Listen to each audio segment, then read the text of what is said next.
Greetings. Greetings. I think we're live. Are we on? Yeah, we are. We are on. Greetings. This is Ras Angola Tafari. And this is Jenna Tafari. And this welcome is to People Talking Kali. Yes. Oh man, hold on. Let me already jumping right into the whirlwind here. All right. We got a very special guest here. We worked out a lot of the kinks beforehand. We're gonna promise a really good show. None other do we have in the house tonight than Mandala Jeanette Ladores of New Jersey. Yes, how are you? How's everything? Hello. Everything's good. Things on the farm are in the spring phase, so lots of work outdoors, get the body farm fit. Yeah. Yeah. That's right. Most people wouldn't even realize that Jeanette lives on a farm, lives on a mountain actually in an undisclosed location. She's a true farmhand. I mean, she's working the land, she's tilling the soil, she's working with animals. She has a whole bunch of animals Yes, that she feeds and plans to eat one day if things get. No, I'm just kidding. no. But seriously, it's rare. You know, you go to visit Jeanette, she's in the land, in nature, working, herself for the most part. So that's great to hear. Right. Yeah. Right. Yeah, absolutely. Sustainability has always been passion, one of my many and varied passions. So living on the farm and being close to nature is really important. Really Right. Great. That's good. So I know you were in the Philippines recently. Did a lot of stuff get untended on the farm while you were away? How does that work? Well, thankfully, we live in a multi-family home. So I share the home with my mom and my cousin, who share we have a bi-level. And so they take over the lower level, and we share all the responsibilities on the farm. And we try not to go away all at the same time. Otherwise, it's a crisis. Right. But, so my cousin and my mom, they pick up the slack, and that's how it rolls. And then it's their turn, and I pick up the slack when they're both away. So Yeah, it seems there's a correlation between martial arts and farmers. Is it me, or is it for the most part? In a lot of the studies that I've done, at least, a lot of these warriors, they studied farming and they used farming as a way to keep training, and it seemed like the practice goes hand in hand. I feel that it really does. I mean, Filipino martial arts in general come from the people, and what the people are, especially in the Philippines, are very tied to the land in various ways, whether they are from the north and have a hunter-gatherer kind of ancestry, or they come from deep, deep agricultural roots. And yeah. Yeah, I've often heard that Your story. our ranking system likens the farming system in some ways in PTK. Yes, it does. It's very complicated, and I have it written down somewhere, but I definitely don't have it down by memory. Right. Right. Well, speaking of jumping into PTK, tell us about your experience. How did you start your journey? And we all know that you also have begun your journey down in the heart of Texas, like one of our guests from last week. RV. But tell us about your journey. Well, I moved to Texas in 2006. My partner was living there, and we had been having this long distance relationship for going on 18 months, and decided, let's, take it to the next level. So I am a nurse by profession, so it's fairly easy for me to take a travel assignment and kind of arrange my life to accommodate those things. So it was a trial basis, went down to Texas, and in doing so, I left a very rich social culture and family and community that I had. I am a lifelong musician, so I had a lot of musician friends, mostly through drumming, African percussion, but also different forms of musician and music. And I was looking for something to fill the spare time. I'm not really the type of person to be like, yeah, okay, let's watch TV. Yes, I watch TV, but I'm not the type of personality to sit still very well. So one day I was driving in my newly adopted hometown of Austin, Texas, and I saw a sign that said Filipino martial arts. And I was like, oh, it brought up all these memories because I am half Filipino on my mother's side. And I've heard all the family stories about how my great grandfather was this amazing swordsman in our region of the Philippines. And so I thought to myself, well, hey, here's something I can do that can fill the time, kind of fulfill some cultural needs as well. I'm going to check it out. So made a phone call and got in touch with Leslie Buck Jr. of the Tactical Arts Academy. Just give him a little shout out there. Mhm. In Austin, Texas, and that kind of begun it all. Started Wow. training the entire time with him. We tried classes at first, but my schedule, I was working nights as an RN, and when you're trying to fit your work life and your things of interest around that schedule of also feeding yourself and supporting yourself, it can be challenging. And so I am grateful that Leslie agreed to take me on more as a private student because I was constantly missing classes due to my work schedule. So I ended up training with him privately uh, from the time I moved there until the time I left towards the end of 2010. Wow. Wow. Yeah. Wow. So Yeah, very blessed in I seem to have a if I had a talent, it would be in being blessed in finding great teachers in I'm things that I'm interested in. Yes, definitely. Yeah. Definitely. Yeah, I know Tuhan Leslie is definitely a great, instructor. And like I think a good portion of the Tuhans, well, at least the ones I've met, they're definitely, they believe in the hard work, discipline. And I'm sure like one-on-one time was intense. What was that like? Well, I've heard it said that some martial arts teacher will not like kind of be patronizing to female students and not really go full force in any way. Leslie is the exact opposite. Right. That's right. He That's right. never pull. I had many bruises, many bruises, and it only made me a better practitioner and gave me a great appreciation of where my weaknesses lay. Because Right. when a higher level instructor like that really starts to push you in pace and a little bit of stressful situations chasing you around dojo, you see where your technique falls apart and can then be like, okay, so under a great deal of stress, I sometimes default to other art forms that I might have studied in the past because of a situation, or just straight on try to brute force way, you know, Right. defend Yeah. your way. So you get to see that, and then you get to work on that aspect. It was, I'd say, a great privilege, and it was always great fun. We're great friends, I'd like to say by now, and Right. just enjoyed. I enjoyed the way that he taught in such a systematic fashion with great, great explanation and attention to Yeah. detail, and such a vast wealth of knowledge that no matter any question I had, um, either there was an answer directly or a way to intuit that Right. Right. Yeah. Yeah. through just following the principles Right. Suhan Leslie. that we You follow. know, you said something that kind of caught my ear about how sometimes male instructors may lower the bar a little bit with female instructors. I obviously we don't do that over here, but I could imagine that happening. Could you kind of both of you guys just maybe share on that experience and what that must be like, and what so that the other instructors who are hearing can make sure we don't make that mistake. Sure. My other martial arts background, I mean, as a child, I am told, I have no memory of this, but because I was very young, but that I trained a little bit in Arnis, which is what Kali or FMA, Filipino martial arts, was called in my particular region at the time.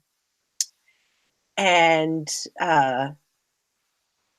after I left that was very much in a family aspect. So, and you're a child, so it's very much more very playful, and in the intention there is to have fun.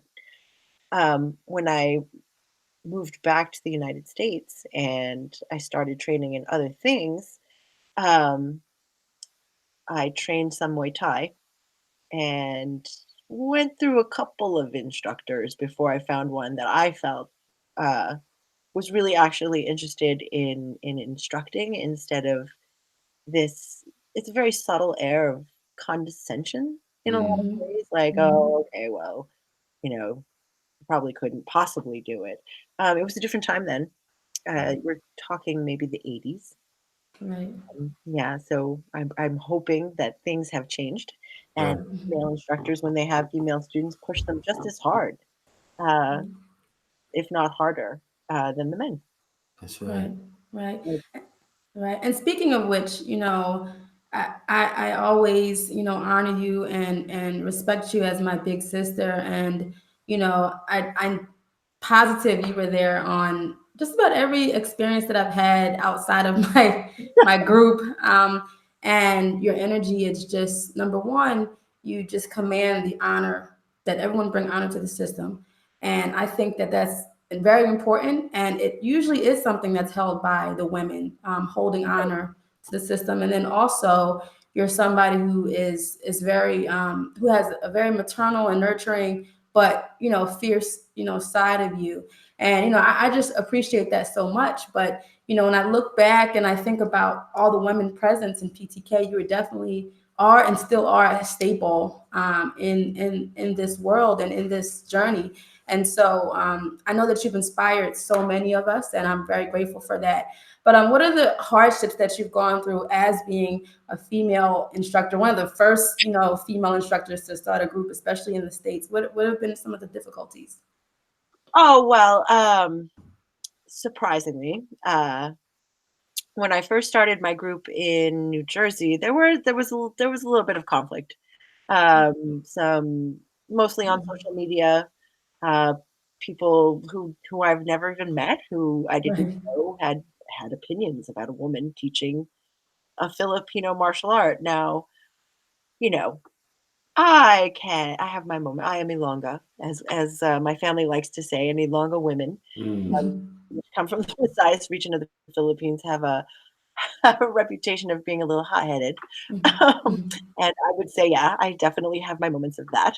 And so, I was very upset by this and, but chose to just stay calm and continue doing what I was doing and kind of ignoring all the flack on social media. And I felt that people who found me who were authentic in their interest in studying the art of Kali would stay, whether I was a woman or not, Respect.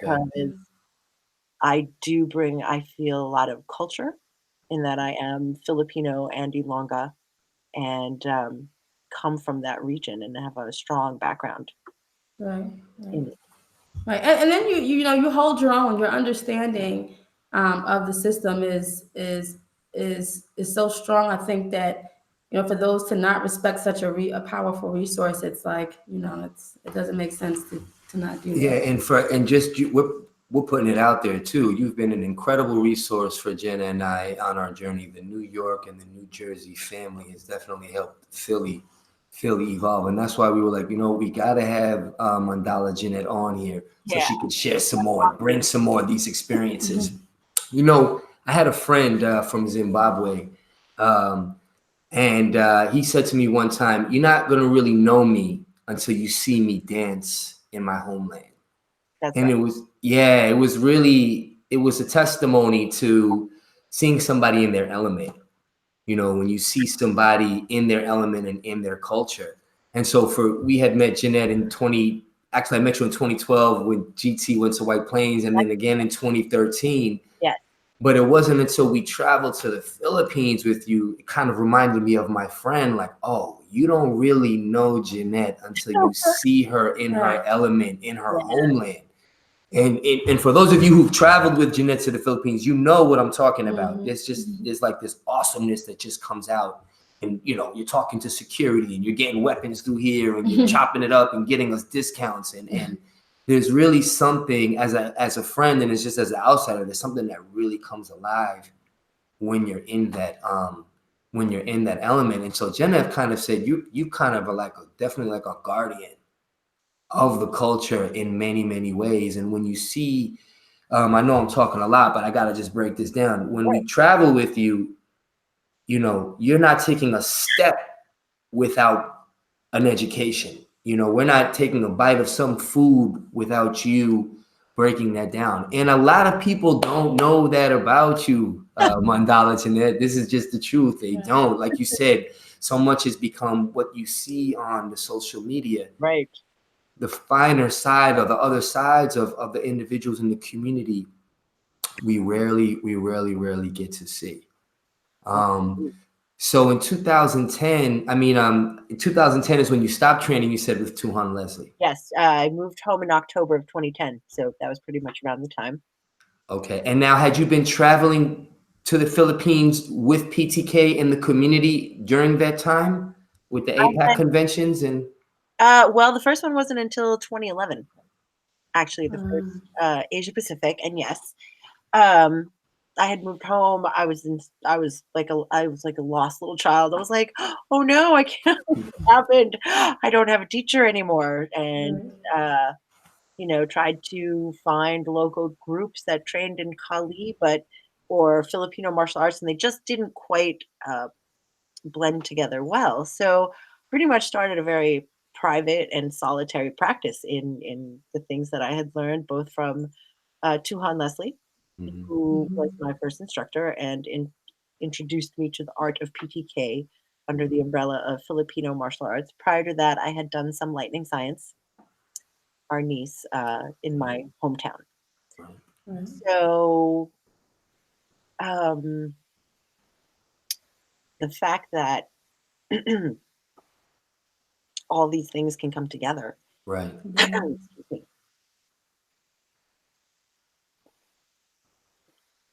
And you have this very solid solitary practice. That's how I functioned for a very long time. And Grand Tuhan, who I'd met through Tuhan Leslie, kept encouraging me, just start a group, just start a group, just start a group. And I was like, well, it's going to train with me. And he was like, why wouldn't they train with you? You are, you know a lot. You're very skilled. You're a strong woman. You're very empowered. Why not? And so with his encouragement, I decided, sure, why not? And started a very small and private group in my backyard, as these things always seem to start. And few dedicated students trained for a very long time. So I started to use more paradigm of family instead of such a distant, instructor-student thing at that time. And I think that's just kind of grown throughout the community, as over the years we've all become, better friends and get more knowledge about each other's lives outside of the art of PTK. Yeah. Well, that was the reason I was even asking, is because your presence on those trips, it's really grown, and it's an integral part of the trip at this point in time, with you being there because of the history and the education that you're going to get. I hope we can continue to have you do that. Absolutely. It's very important. The Philippine culture for many, many generations ago was very much an oral culture. So I think genetically, I think that just, kind of underlays a lot of, at least within my family growing up, a lot of stories told around, dinner tables and educational things and pointing things out just out of the blue. So I think that that I still carry that a little bit whenever I'm in the Philippines. So you're Ilongga, meaning that's the tribe that Pakiti Kali specifically comes from. Is that correct? Yes. Grand Tuhan, the Tortal family, were Ilonggo, as a people. Ilongga, if you're specifically referring to a female, and it comes from the Visayas region, parts of Panay, or the majority of the Panay, as well as Negros, are pretty much inhabited by the Ilonggo people, and so they have their own dialect, and I think that because a lot of the Kali terms that we use in Pakiti Tertia specifically are Ilonggo, there is some deeper meaning that sometimes I Right. feel I can grasp because Yeah. that's strictly from language. There, Yeah. some hidden thing. What's one of the Ilongo terms? Could you share one of them with us? Like, what's a term? I mean, I think I have an idea, but people talking Kali, you know? Exactly. Specifically, it's a very there's this concept. It's called kuot. It's part of. It's a actually it's a very small motion. Part Mm, of the sigitas. Actually, the first set of the sigitas, and to in Ilongo to use it in everyday terminology would almost mean to scoop or to scratch, mm, almost to like dig. So if you were like, there was a rock stuck in the ground and you had to like really dig at getting it out, it would also be used in that term. right. So then Wow. when you see it in the art, and because you have this other understanding, you're like, oh, okay, Right. Yeah, that's cool. Yeah. exactly. Yeah. So yeah. Yeah. How did that shape also the naming of your group? Because the rest of us non-Filipino people, we had to ask people like, how can we name or what's a good name for us? How did that shape the naming of your group? Well, the name of my specific group is the Bakunawa, and it's based. I chose it actually because uh, Grand Tuhan had been over at the house many times and spent a few weeks here, and we'd been hanging out. And I finally agreed to yes, I was gonna you know start a group, and he was like, well, your Ilongo, pick a name, and I was like, Mm, oh, okay, I will think on it. mm, And so I am very much tied to the myth. It's a lunar eclipse myth of the sea dragon named Bakunawa in the Philippines.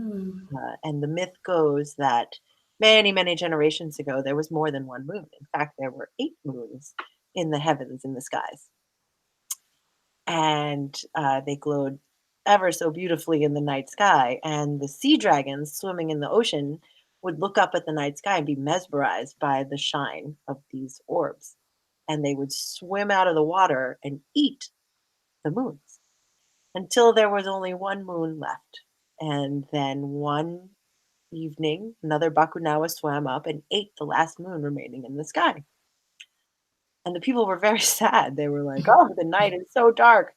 And mm, so they prayed to the god of light, Bahala, and he approached the Bakunawa and made a deal basically mm, with them that if they returned, they could keep the others, but they had to return at least one moon. And the Bakunawa thought on this, and then they agreed. In exchange, the people had to play music for them on these occasions when they ate the moon, because they would still occasionally eat the moon, and the people were expected to come out and play music, and then the Bakunawa would return the moon to the night sky. So it was very much an eclipse mythology mm. and ties into both my love of the culture and the stories my grandmother told me growing up, as well as my love of music. So Wow. yeah, it Wow. seemed perfect. So I Wow. told Grand Johan, I said, "Oh, I chose name. I'm gonna choose the Bakunawa." And at first, he was a little taken aback. He was like, "That's kind of fierce. Mm, That's a very fierce name you've chosen." And I was mm, like, "But why?" And then yeah. if anyone's met Grand Tuhan, they know he has an incredible sense of humor. Mm. And then, just out of nowhere, he started laughing, and he said, "They're the eaters of the moon. They're the eaters of the moon. They're the Mm, man eaters." He goes, "In fact, I think it's perfect." And we just both laughed about that for quite some time. I was like, "Okay." So he gave yeah. Yes. me the stamp of approval for that one. Yeah. It's Yeah. more than just skulls and bloody knives, folks. That's Mhm. All right. right. And Grand Tuhan is talking about a lot more than those things. There's a lot of culture involved in here. And that's beautiful enrichment there. Right, right. Yeah. And speaking of that, and you mentioned before that you are a musician, a great musician. Thank you. If anyone's ever heard, I mean, just awesome African drummer, and also plays the shaker really well. And, just a sense of connection. I think that, some people, might have to like work hard. And I'm not denying that you didn't have to work hard, but sometimes people are just innately connected to certain things. And you're definitely connected to your musical side, and it's definitely a gift of yours. How did that help or possibly hinder your Kali training? How did that kind of connect or not, maybe not connect? Oh, I definitely think that having played music and specifically percussion for 20 years before I started back into Filipino martial arts as a definite help because, when you play African drums, particularly percussion of any kind really, but African drums in particular, you're always moving your hands. You're slapping Mm, them and in all different configurations of timing. Right. And so we all know that in Kali, timing is king. It's one of the first things. We have speed and we have timing. So Right. having 20 years of speed and timing built into my hands, albeit in a very different, intention and way, yeah.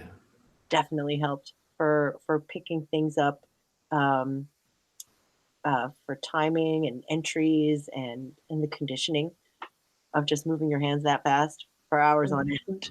So Right.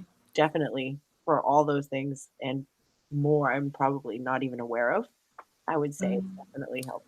Yeah, I think that when we were at the 2017 Philippine I was convention, just thinking that. I was your partner, and Tuhan Hanoi was having us do some slap tempering, Right. and I was like, "What kind of sick joke is this?" And we were partners, and then at first I was like, "Okay, I'm just gonna breathe through that," and I breathe. I breathed through it, and then Tuhan Hanoi was like watching us in particular, and then he was like harder, and I was like, "Wait, what are you crazy?"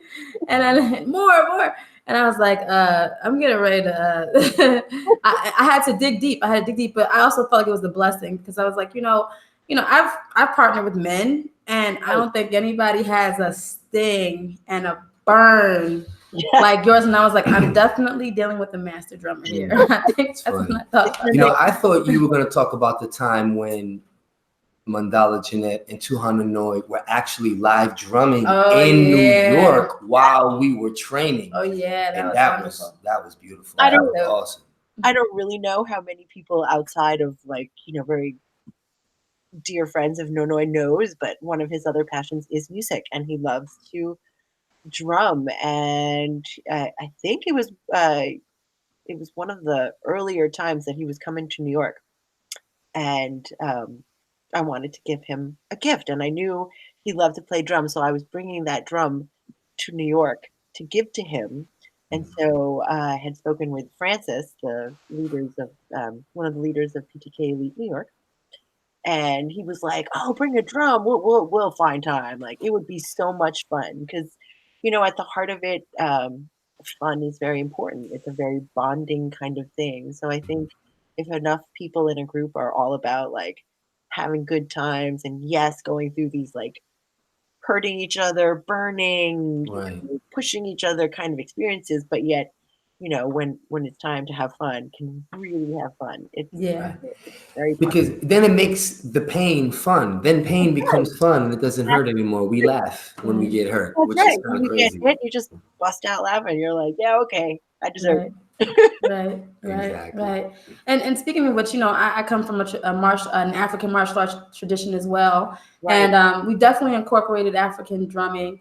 And and the main reasons are the founders of our system thought that it was so important that people tap into their natural rhythm as people of African descent. However, and the same thing goes when it comes to like mastering footwork and Kali. I find that when students struggle with their internal sense of rhythm, it really affects their ability to pick up footwork. How do you kind of help them, as a drummer and as a great practitioner? How do you help them tap into their internal rhythm? It's a lot of lead feet out there. There's a lot of perception I find out there that people judge themselves very harshly. Right. That as a drumming instructor, I spent a few years teaching some drum workshops, and people would be like, "Oh, you're gonna have a tough time. I have no rhythm." I'm like, you're breathing and you have a heartbeat, so you might not think you have rhythm, but your body does, and you just need Right. to step aside. Right. It's really more about getting them to let go of their own perceptions of themselves so that they can be open to, you know, being for it to possibly be easy. That sometimes they stand in their own way and they're like, oh, it's difficult, or they think too much about it. And if you bring them down eventually to their breath and to their heartbeat, you get them to feel, a much more calm sense and entry into the rhythms of the footwork. That's So right. sometimes when my students are getting all crazy, I'm like, whoa, whoa, whoa, whoa. I make everybody stop, stand there. Everybody take a deep breath, sometimes shake it out, hop around, let it all go. It looks funny, but it does the job. You And gotta do it. they can recenter at that point and get back on track. And you're making us think here. On the other end, what we've seen is people who get the footwork but don't have a certain rhythm to it. It's still very mechanical or still very rigid and stuck. And again, for Jen and I, it goes back to the dance, or it goes back to trying to find a relaxed way to get you to move, so that even if you have the motion, it's not really yours yet. You know what I mean? Does that make Right. I sense? mean, and that there is no secret there except time in the saddle. I grew up riding horses, so I have all the Right. default, euphemisms are always like, "Oh, time in the saddle." But it's true. There is no replacement for practice, and there is no replacement for consistent practice. It is far more beneficial if you can do 10 or small commitments of time, 10 or 15 minutes a day in footwork, as opposed to even I can do an hour on Saturday. Like, you would get more benefit by incorporating it in little bits of your daily routine, as opposed to trying to carve out 2 or 3 hours in a very busy schedule, because it seems there is no person left without some insane schedule where they're trying to fit in practice. Right. Like, where do you carve in the time? And sometimes it's intimidating to think I have to carve out 90 minutes of my day today Right. Right. to to train. Whereas, I can train, 15 minutes of footwork in the morning, go weed the yard, and, maybe, swing the sticks at the tire tower for 15 Mm. minutes, go do another chore, and just kind of have it all fit in there. So I encourage my students to do the same. Right. I know for me, sadly, there is no dancing anymore. It's all footwork. Even Well, walking down I the don't know if there street, was it's dancing, all Mandala. footwork on the dance floor. It's He just is a warrior Kali moves for me. dancer. That's Okay. he's a warrior dancer, Mhm. and Um, well, they're still incorporated in the dance. I mean, there are dances in right. the Philippines that, because of the history of how the Philippines was conquered, in air quotes, there's some hot debate on that from many historians on the Spanish occupation of the Philippines, and where they could they ended up, and where they weren't able to actually penetrate, like in the deeper jungles where many of the headhunter tribes lived. So those movements in other areas where they were forbidden to practice their art form, they incorporated it into their dance.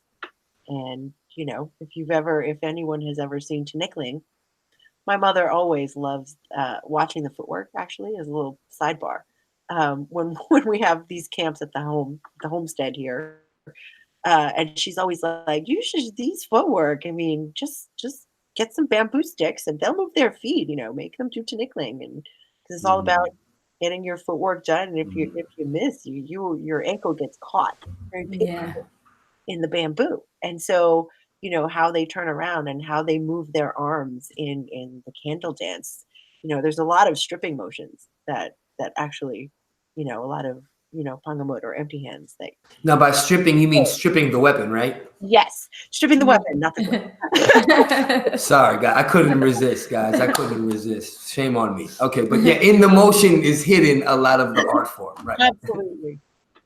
Yeah. So you had asked earlier that how the Philippines was this year.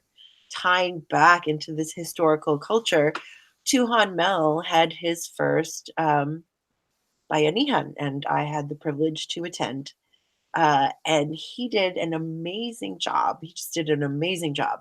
He hired a director and put together a very deeply researched presentation on the history of Filipino martial arts throughout the ages. And So for people who aren't familiar with the term you just used, you said the first Bayanihan. Explain to us what that term means and what does it mean in context with what Tuhan Ramel was doing out there?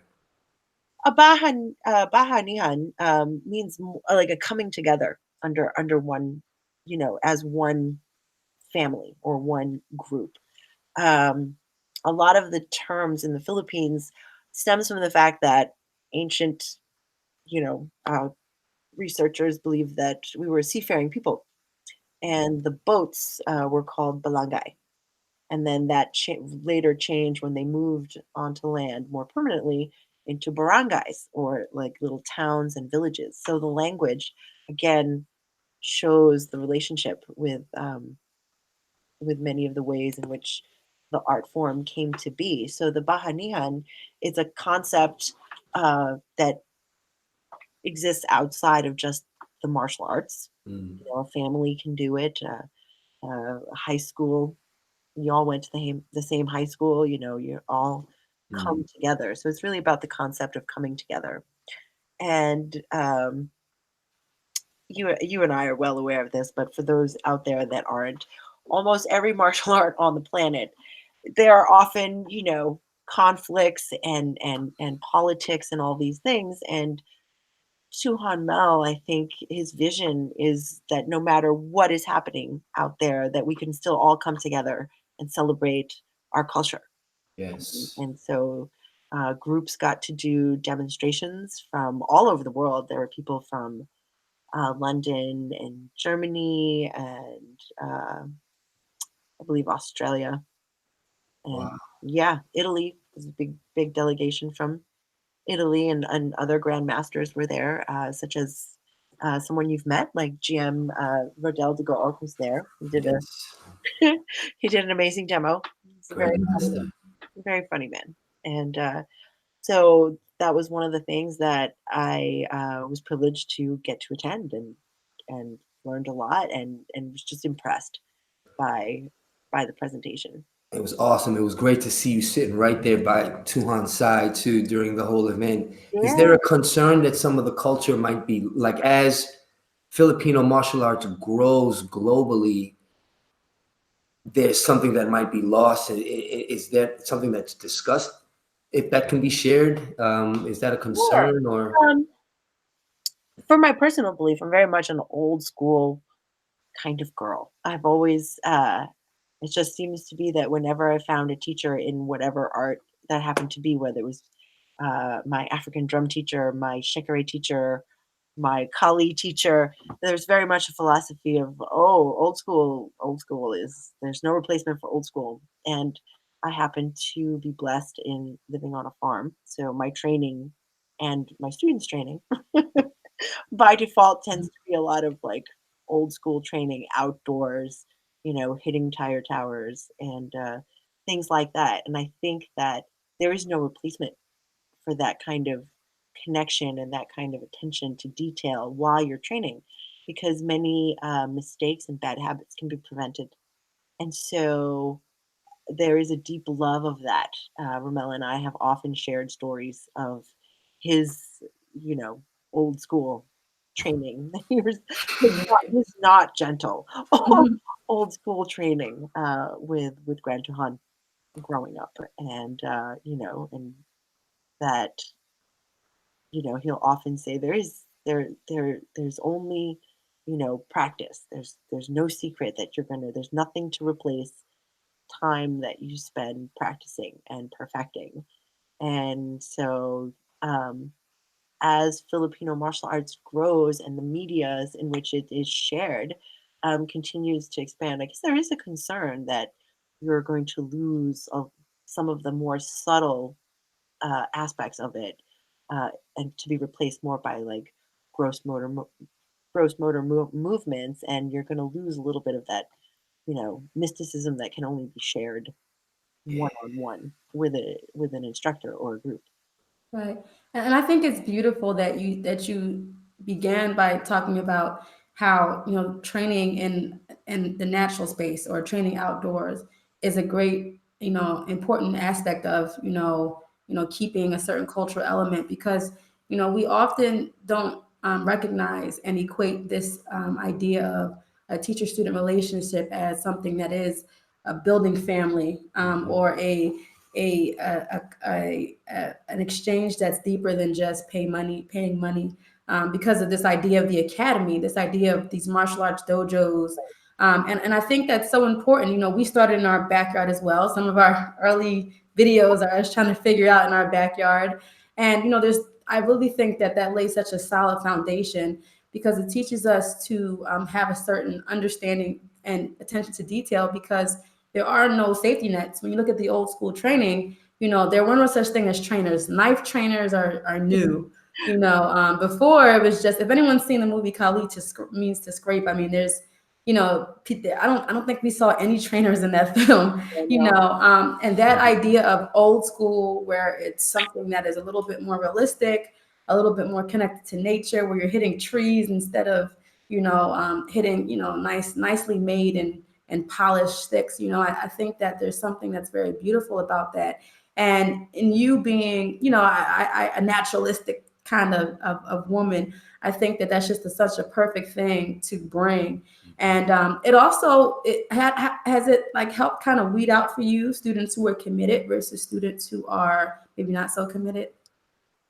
Definitely. I would say I live kind of a little bit off the beaten path. So in the middle of nowhere. Yeah. Not unrealistically in the middle of nowhere, but it just still takes a commitment to make the drive. And recently, actually, just this past I would say March, I had the last couple of years been driving down to a dojo, subletting from my friend Bill Stevens, and teaching class out of there because of the incredibly brutal cold weather and winters. But that has been fairly recent, only the last couple of years. Prior to that, I would get on the tractor and kind of like plow a field clear of snow, and then so the students could park and we could train. Mhm. And you know, that became a little extreme, and so I had to, go back to the dojo. But, as groups wax and wane, mine currently was, heading down, and it didn't make any sense, like my time and traveling and everything like that in exchange. So I decided, it's beautiful weather. It's, time to move things back to more old school kind of training where I'm not worried about, windows or ceiling heights or taking out a light or, Right. any of the number of things that I would be responsible for. And so that would also inform like what weapon category I could teach in that particular space, or how effervescently it could it could be taught. Yeah. So we're back on the farm, and so I have like 2 or 3 students that continue to make the journey, and so that informs me that they love, Yeah. art form. Yes, And, sir. and others are open to coming when they can, and they're always welcome to come when they can. There's never any really closed doors. Like I said, it's more family. So former students of mine who have moved well out of state, like to Michigan and for work or other things, they come home to visit their family. They come home to visit me. It's great. It is great. You know, in a similar way, we have one class a week that's outdoors. And if my students are watching, and I hope that they are, during the winter, I want to see who comes to that outdoor class. Right. You know, 'cause our policy for this outdoor class is rain, sleet, hail, or snow, unless it's literally like a tornado watch, Right. that class will always be going on. And so we're training in literally snow, rain, hail, freezing, cold weather. I don't think I've ever canceled that class. And it says a lot about those students who want to brave the elements and continue to Right. train, versus those students you get that text message, oh, it's raining, and if you're that student and you're listening, we still love you. But it's something different about those students who push out and can brave the elements, brave the farm, brave the mud. That's right. And that's gonna take them further down the line, we feel. So yeah, for us, it does matter who's coming to those outdoor classes That's right. and it's in the element. Yeah. I still love you if you don't, though. And you know what? I mean, if something's gonna happen to you, it's not gonna happen to you in the dojo. Right. 90% sure it's not gonna happen to you in the dojo where you're wearing the right shoes and the right clothes and all these things. So when you're training outdoors, you have to kind of dress for the elements, whether it's a coat, whether it's anything, Right. making your technique more effective through that That's gear. right. That's the flip side to the fun part. We were saying in class, we have times where class is fun because it helps us learn, but then we have time where class is intentionally uncomfortable. Right. Because that's it's going to be really uncomfortable. Yeah. Really quick, Jeanette, I want to go. We have some comments that popped up here. I want to make sure I give a little time to everybody that had something to say. Fabrice from France, he wanted to hail you up from the Dumagit tribe. Hey, He's February. about to go to sleep right now. Okay, now somebody made a comment here that said nice nose. Okay, I don't know who this person is. I don't know what they mean. I don't know nice nose versus a not nice nose, but it does bring up a good point. When it comes to comments that are, we're not going to address every comment. I only brought it up to just say this platform now. Trolling and stuff like that, or nothing that's going to contribute to the good of the group. Yeah. And we got Morgan again. What's going on, Morgan? Morgan coming from the West Coast. He said greetings, and he also incorporates the dancing and the drumming in his training as well. So there we go. We got those who are continuing to, be inspired by this conversation. So it's good to see everybody tuning in. Continue to tune in. All right. Yeah. I got another question for you, Mandala. Now, it might be me. I'm only speaking for myself. That in Pakiti, more now than I've ever seen before, and I'm talking either all orgs or none organizations, there seems to be like people appointed as instructors or people moving into the role of instructor, either probably a little bit too early or before their time. This is my own personal observation. And there's a good part about that, and I could understand where it establishes a presence to have Pakiti in that area and have a representative. But then it gets blurry when the actual foundation of the so-called appointee is still in developmental stage. And so Jenna and Mandala, I don't know, am I the only one who's observing this? Can you make a comment? When is it a good time? When did you know you wanted to be an instructor? How does that process work for you? Let's keep it safe. Well, I mean, to be 100% absolutely honest, when I first started as an instructor, it was for a very selfish reason. I needed a training partner. This is I how I hear this from most people. Yeah. And so I needed to train somebody up at least to my level so that we could, move it forward from there. Hey, Is that one of those guys right there? partners. All right. Greetings, LG Eric. How are you guys doing? Doing How are great. you? Doing great. Just wanted to step through and express respect. Always good to see you. Hey man, we Eric, now that we have you here, we just want to, say how much Jen and I, you and Jeanette have been a great support to our group here in Philly. Thank you for sharing your time with us in this moment. And if you have any words of wisdom, man, you could always grab a seat and join the conversation. No, I'm going to leave this to herself, and that will be my entire endorsement. You look like you're about to go wrestle some alligators out back, man. At least one Idaho climb. Love you, brother. Have a great day. Good to see you, man. Hey, guys. Mhm. Yeah. So, I needed a training partner. And so I very much had to be, like, as I mentioned before, Grand Tuan was like, no, really, you should train. No, really, you should accept rank. And I was like, yeah, no, I'm good.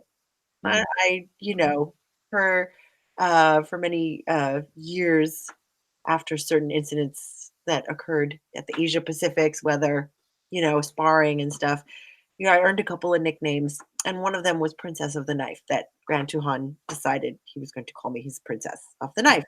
And so I'd walk in and a bunch of people would be like, it's Princess. It's so bad. My own mother actually got me a t-shirt of Princess Leia that said, don't call me Princess. Thing. So I have always been a firm believer in skill. And so for me, rank has never held much importance. Ultimately, it's just a label. And, for me, my main, I guess, inspiration for training is just to constantly be in a state of improvement. mean, I watch people like Tuhan Leslie and Tuhan Ramel, and the grace with which, they can move. Grand Tuhan is like, quite the dancer.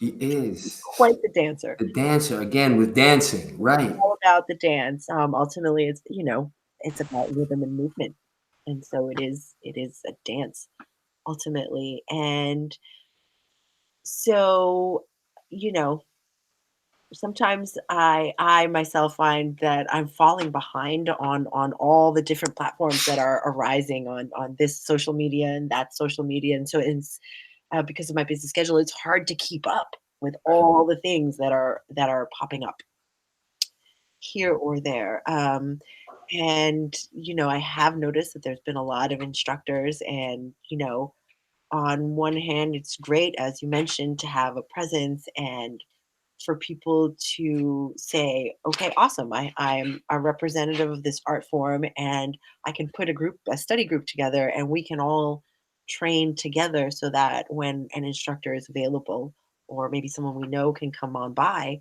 we can improve our skill, but mainly function as a practice group. That's been a paradigm since, a very long time. But uh, outside of that, and being labeled or having a need to be an instructor, that's never really been a driving force for me. I want to share what I love, and Yeah. everybody should know it because I'm very biased in that respect, and I love the art form for many reasons. So it's, I think, just a matter of the amount of years that I had been a student of both Leslie and Grand Tuhan, that he was insisting on giving me rank, and really, it was a constant, why don't you accept this rank? And I was just like, I just don't feel like it's important. And finally, Grand Tuhan had his way. He eventually got his way after many years of saying, it's not important to me. I don't. I'd rather train. Let's just go train in the woods. Forget this rank. Yeah. And new. Yeah. Yeah, that you Yeah. first. Well, I was just going to say that, I think that as with any martial system, I think that people, like, they have to always, be clear of their intentions of why they're training. Sometimes their reasons will shift and change, especially when you're in a system where you see people in a certain position and you might aspire to that, but maybe not fully understand the level of expectation, or maybe might be kind of jumping the gun on what particular space that you're in at that time. But I definitely agree. Grand Tuhan also pushed. We had the pleasure of hosting Grand Tuhan, and he pushed me in instruction as well. And he said to me, as he said, he has many phrases, and one of them, I'm sure everyone knows, is you teach to learn, you learn to teach, and those things are interchangeable. And in your instruction, you will learn more. And I think that that's just a great standard for understanding what it means to be a teacher. Teachers are of service as opposed to trying to feed their own ego. And when you're teaching, you're vowing to be a student. So the feedback that you're getting and what you're putting together is really important. And I think that is what, everyone, I mean, I sense it in you as well. So, but not everyone you can sense that in, and there is a certain level of understanding the end.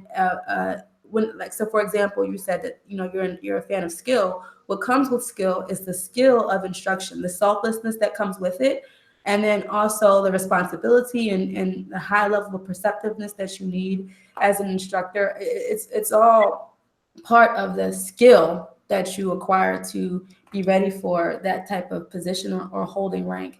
I also am like, I love being where I am as well, and I'm not into it as much. I just enjoy training with my husband and my Exactly. family.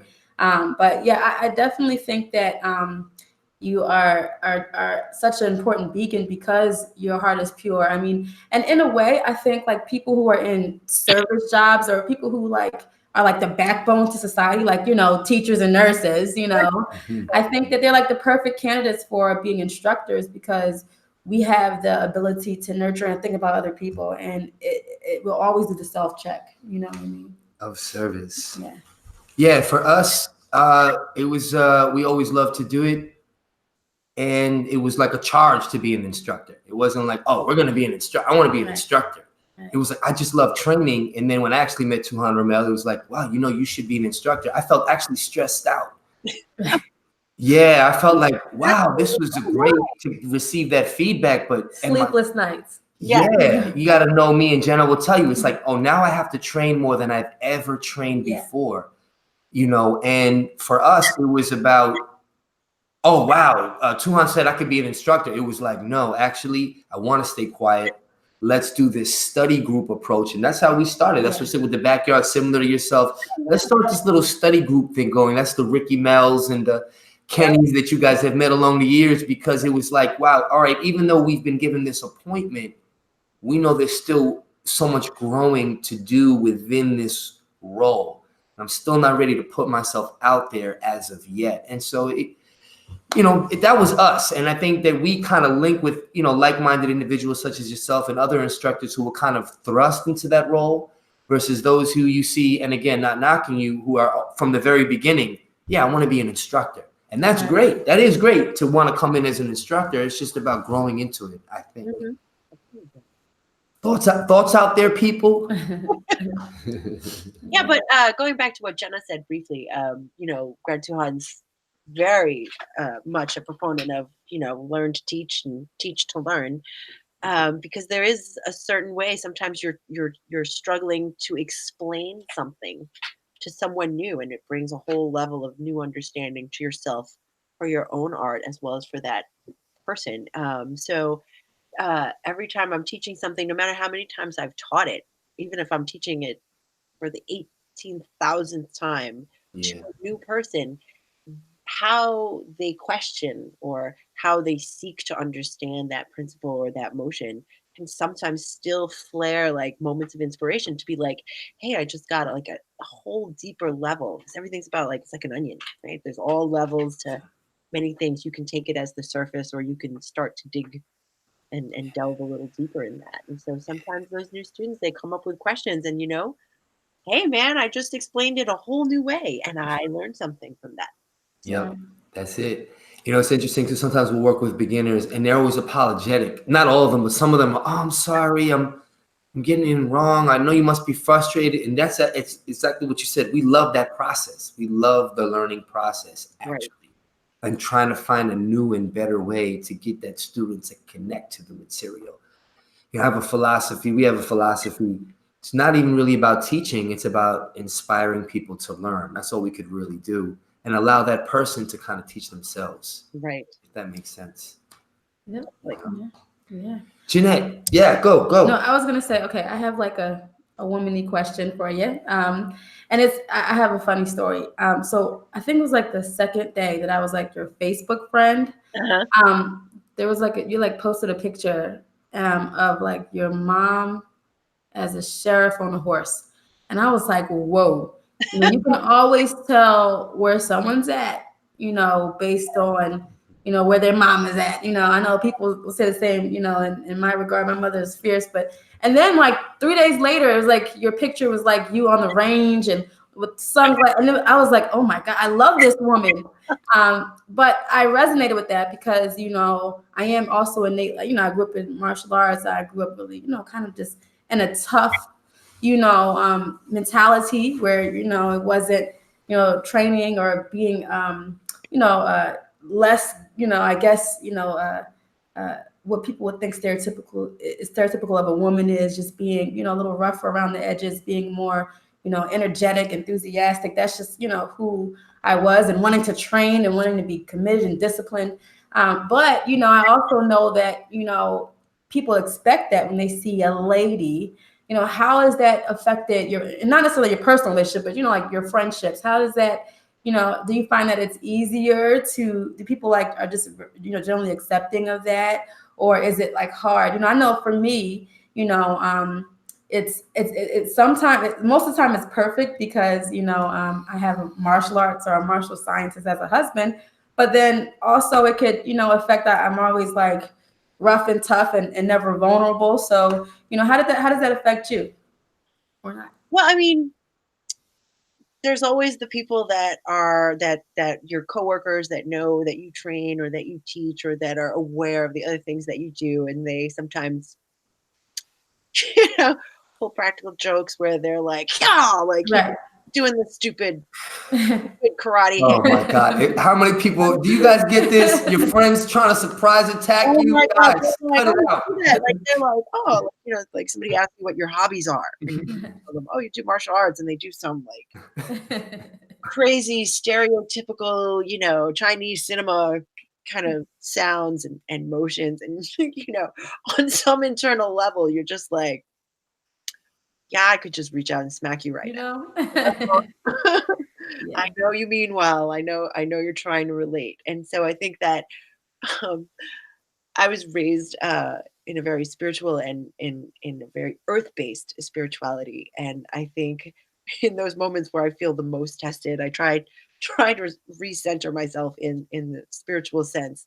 Not to say that smacking somebody might not be a spiritual lesson for them. Therapeutic. It's very therapeutic, but not often the case. But yeah, I definitely have had a lot of that, you know, silliness thrown at you, or they find out you're a nurse and yet you train and yet you play with knives, and they find that kind of a hard concept to get across that somebody Right. who takes care of people would also have a hobby that includes edged and impact weapons. Right. So, but as an art form, Kali, as many indigenous art forms throughout the world, the indigenous martial arts and the indigenous healing arts all kind of grew up together, and they're two sides of the same coin ultimately. And yeah, it's all about a sense of community, right? You've got your healers and your guardians in the community, so ultimately they're serving a very similar and interchangeable kind of role there. So there's that to consider. So whenever I feel tested in those situations, I'm like, oh, just I smile and I nod. There have been Right. occasions where somebody has successfully startled me into actually like throwing an elbow in the hallway. But that he has no one to himself. He has nobody to blame but himself. He'll constantly try to, startle somebody who just for fun. So there's that aspect of it. But yeah, Wow. Mandala Jeanette, guardian of sacred culture. Can I say that about you? sure. I'd be honored if that were my role. Absolutely. Can I ask you about your grandmother? Can you share a little bit Sure. before we start to wrap this up, considering the sacred culture piece? Sure. So I was basically raised by my grandmother. My parents weren't together, and my mom was a single mom working as a nurse in New York City, and she just couldn't do it, and she didn't want strangers taking care of me. So I first moved to Montreal when I was a baby to live with my grandmother. And then I went to the Philippines with her when she decided to move back to our local village, and some of her children were still there. So I grew up with my cousins in the Philippines, and my grandmother's mother, my great grandmother, was still alive. And so I was heavily influenced by her. And she is what is known in my dialect as a babaylan, or in some cultures you would call that a shaman or a wise woman or a healer. And she was someone that people would go to in the community for healing, or if they felt um, that they needed some sort of cleansing spiritually, they would go and ask their advice, or on a very practical level of herbalism, and also of also a very spiritual nature. So my early years, up until the time I was about 5 years old, was spent like immersed in that culture. So I feel that probably most likely kind of influenced me and the things that I have continued to be interested in growing up. Is this the culture with the tattoos?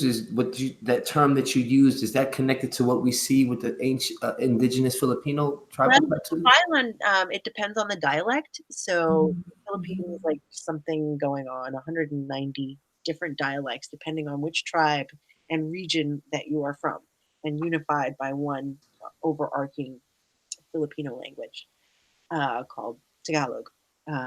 And so different regions have different symbols. And so the role of the babaylan in the north would be called like Mumbaki. And so they have different names depending on the dialect. Now, the Philippines was once known as the Isle of the Painted People because the art of tattooing was all over the ancient Philippines, though not called Philippines at the time, from the north to the south. And when Magellan first landed, one of his uh, using the term, but the people who kind of recorded the trip, he made very detailed notes on like the type of people that he saw and the culture that kind of existed at that time. And uh, I find it funny because they were horrified that women were equal, that women could own, like these people coming from Europe and Spain and Portugal coming over and witnessing this culture that was very much equal. Like the men hunted, the women cooked, the men took care of the children. All tasks were kind of like equally shared. The woman could divorce you, the woman could own land, the woman could be, a spiritual leader. And it was very shocking to them, and I'm still amused by one of the lines there that basically was like, oh no, we must show these savages the error of their ways Hmm. based on the fact that women were equal. It kind of made me go, okay, that's all Mhm. right. Deep breath kind of thing. Yeah. So the tattoo art is pretty predominant all over Southeast Asia as part of the rites of passage, things that you want to bring into your body.